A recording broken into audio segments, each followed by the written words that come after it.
Mettre fin aux pratiques d'aide-soignants et auxiliaires de santé clandestins et aux compétences obsolètes et douteuses. C'est l'objectif du réseau des acteurs de la santé et auxiliaires du privé de Côte d'Ivoire qui a initié un programme d'identification et de renforcement des agents et auxiliaires de santé du privé. Pendant 4 jours, la ville de Gagnoa a abrité la première étape de cette série d'enseignements. Une évaluation a suivi cette formation qui a réuni 130 agents et auxiliaires de santé privée du nouveau district Godjibois, comprenant les villes et localités de Divo, Lakota, Ouragayo, Guibérois et Guitry. À l'issue, chaque auditeur a reçu une attestation de fin de formation. La région du Haut-Sassandra accueillera l'étape prochaine.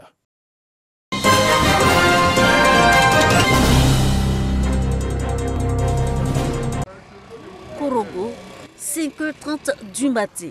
La gare de Kolia connaît une ambiance particulière. Depuis la mi-mai, le nombre de départs qui était de 3 à 4 par jour a explosé. Les raisons. C'est à cause de la dame là. La dame qui a Kolia là. Grâce à elle là, ça marche. Bon, elle guérit les gens. Cadeau. Dans les bagages des passagers sont visibles de nombreux bidons. Tous racontent qu'ils servent à ramener de l'eau bénite de Kolia, une eau bénie par Adissa Touré, la guérisseuse vers qui converge tout ce monde. C'est l'information qu'on nous a donnée. Bon, en partant, il faut aller à un bidon. Elle a un lancidji là-bas qu'elle finit de faire. Maintenant, vous venez le bidon, vous lavez ça. Si vous venez 4 bidons, moi je suis un homme très pauvre, je n'ai rien. Bon, donc il vient pour lui expliquer ma vie. Nous décidons de faire le trajet Korogo-Kolia. Le voyage dure un peu plus d'1 heure. À Kolia, en compagnie de notre contact, nous nous rendons au quartier Salou Touré, où exerce Adissa Touré.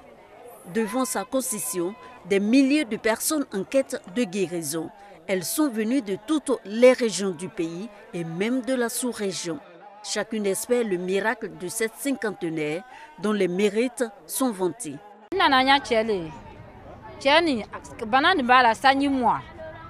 Ça fait 20 ans que mon mari est malade.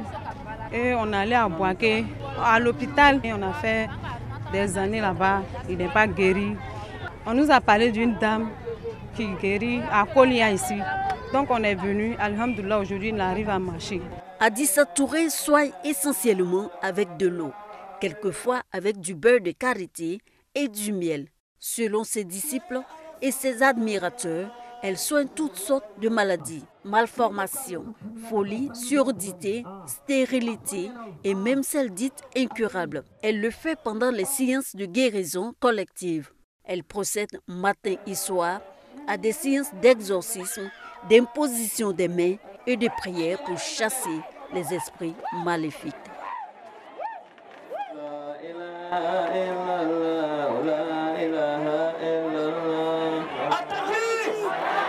Tu choisis le moyen que tu veux. Le jour où il n'y a pas d'eau, comment je soigne les gens? La possibilité de les soigner. Guider sur l'eau, je pense que certainement c'est la volonté d'Allah subhanahu wa ta'ala. Sinon, on peut se soigner avec tout. Et je peux tout utiliser au fait. Il y a le toucher, il y a le regard, il y a la pensée. La foule est alors aspergée d'une eau bénite dont elle a seule le secret. L'eau contenue dans les bidons devenue automatiquement bénie à la suite des prières peut soigner. Elle a des bidons qu'on prend à 3 reprises pour se laver sur le site même. Vraiment pendant ces 3 jours et ça passe normalement. Vraiment, je n'arrivais même pas à marcher. Aujourd'hui, vous voyez, c'est arrêté. Je peux même rouler une moto, vélo, tout. Je viens d'Agboville. À la grâce de Dieu, j'ai pu la croiser. Et après plusieurs séances de bain, aujourd'hui, j'ai recouvré la guérison.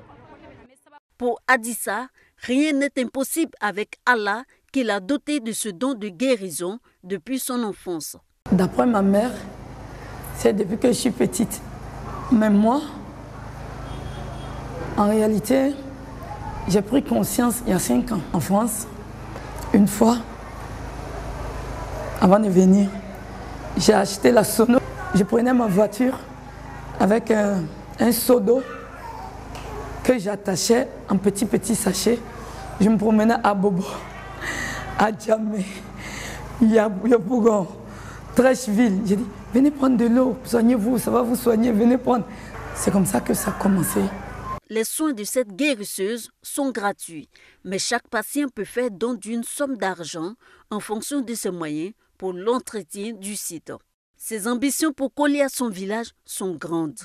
C'est vrai qu'il y a des maternités un peu partout, mais je veux faire une très grande maternité, un hôpital de mères et enfants. La présence de Adissa à Kolia entraîne un mouvement massif de personnes sur place. Tout un business se développe autour du site de prière. Photographes, vendeurs d'eau, de bidons, de beurre de karité, de nourriture et autres commerçants se frottent les mains. Tout bouge, les vendeurs de poissons, ceux qui venaient avec 10 cartons actuellement sont obligés d'envoyer 40 cartons. Nous consommons plus de 200 000 litres d'eau par jour et nos boulangeries n'arrivent même pas à livrer le pain à satisfaire la clientèle. C'est mon 4e voyage qui est là. Ça fait 1000 litres. Bon, ça fait 40 bidons. Les bidons pour remplir là. 100 francs, 100 francs. Là-dedans, ça rentre. Ça rentre, mais vraiment, ça rentre. Depuis tantôt, elle vient là. Il a commencé à 100. Puis ça devient 200. Maintenant, ça devient 1000 photos. La municipalité apprécie également les retombées économiques de toutes les activités à Kolia. Sa présence a un impact énorme sur l'économie de la commune. Donc aujourd'hui, il y a plus de 150 tricycles qui sont conduits par nos jeunes frères qui se débrouillent. Donc en réalité, il y a plus de 300 jeunes aujourd'hui qui sont en activité à Kolia. Beaucoup d'emplois pour les jeunes. Toute cette affluence vers Kolia n'est pas sans conséquences. Elle engendre beaucoup d'accidents de circulation. Le centre de secours d'urgence de la région de la Bagoué reste mobilisé pour porter assistance aux différentes victimes. L'accent est également mis sur la sensibilisation au danger de l'excès de vitesse. Les 80% des interventions aujourd'hui dans la région, on peut le dire que c'est sur l'axe Korogo-Boundiali et Boundiali-Kolia. Nous avons fait le déplacement pour venir la voir elle-même, pour qu'elle puisse passer le message de sensibilisation, pour dire aux usagers d'aller doucement. Vous venez chercher la grâce, ne vous pressez pas. Allez-y doucement. Si vous allez doucement, de toute façon, moi je suis là. Vous arrivez, vous allez avoir votre bidon. Actualité oblige. La pandémie à coronavirus est également à l'ordre du jour. En ce qui concerne le corona, bon, on leur avait dit de porter le cache-nez. Il y a une responsabilité qui est là aujourd'hui. Il faut une éducation. Inlassablement, Adissa Touré reçoit des personnes venues parfois de bien loin, en quête d'une bonne santé et du bonheur. Pour les milliers de personnes qui convergent vers Kolia, cette dame incarne l'espoir d'une guérison, d'un lendemain meilleur.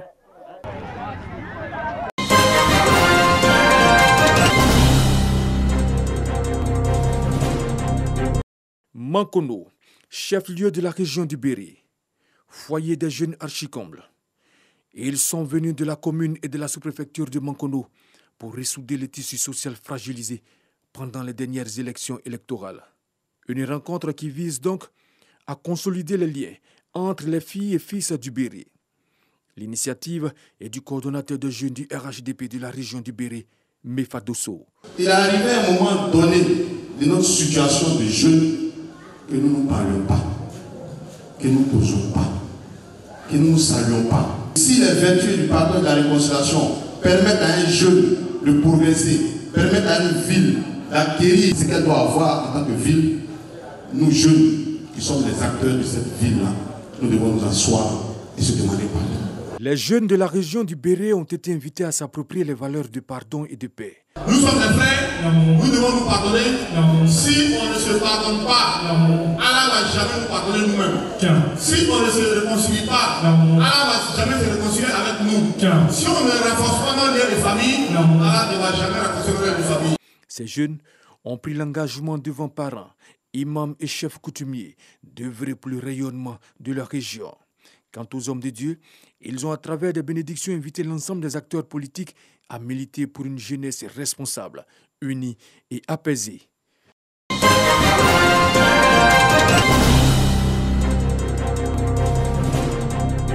Une nouvelle page s'écrit à Daou. Cette sous-préfecture dans le département d'Aboisseau, région du Sud Komoué, poursuit sa marche vers le progrès et le développement avec un chef de village nouvellement choisi.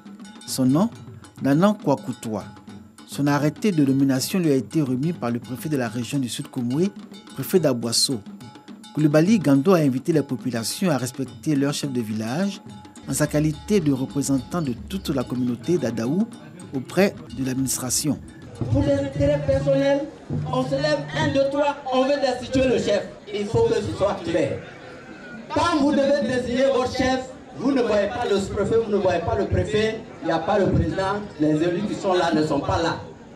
Vous initiez votre procédure et puis vous nous dites, c'est vous qui décidez, et puis vous venez nous dire, on a désigné Monsieur Tan comme le chef de village. Le moment est solennel. Tous les rituels qu'exige l'intronisation d'un chef en pays Agni sans vie a été respecté jusqu'au plus petit détail. Et la cérémonie rehaussée de la présence de la ministre de la Culture et de l'Industrie des Arts et du Spectacle, Arlette Badou Kwame, et de celle du président du Conseil économique, social, environnemental et culturel Akawele, parrain de la cérémonie. Nanan Kwakoutoua, le nouveau chef du village d'Adaou, est le choix de la communauté villageoise qui le reconnaît et l'accepte comme le successeur de l'ancien chef, Feu Nanan Akoyi Benyé, décédé en 2020. Le processus d'accession au pouvoir à Adaou, selon l'organisation sociale en pays Agni sans vie, a été respecté. La volonté de Nanan Kwakoutoua est de travailler à l'accroissement du rayonnement d'Adaou et dans le sans-vie, sous votre autorité et en parfaite symbiose avec les autres chefs coutumiers. L'acte d'installation que vous allez poser tout à l'heure est hautement symbolique et Nanan Kwakoutoua en saisit toute la portée. Nanan Kwakoutoua est le 7e chef du village d'Adaou. Ce septuagénaire, père de 4 enfants, est instituteur à la retraite.